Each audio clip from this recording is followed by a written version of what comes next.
Today, I'll be teaching you how to delete files on Google Drive. Firstly, open your Google Drive app. Now, go to Files, which is on the bottom right corner. Tap on 3 dots of the folder you want to delete. Scroll down and then you'll see the option of Remove. Tap on it. A pop-up message will appear on your screen. Tap Move to Trash to delete. After you move to trash, the folder will be deleted after 30 days automatically. If you want to delete it from your trash too, tap on top left corner. There you can see the option of trash. Tap on it. There you can see the folder you have deleted.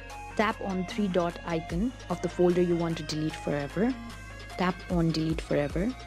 A notification will come up to ensure that you want to delete it forever. Tap on Delete Forever to delete from the trash. This is how to delete files on Google Drive. I hope this video was helpful to you. Don't forget to like, share and subscribe to my channel.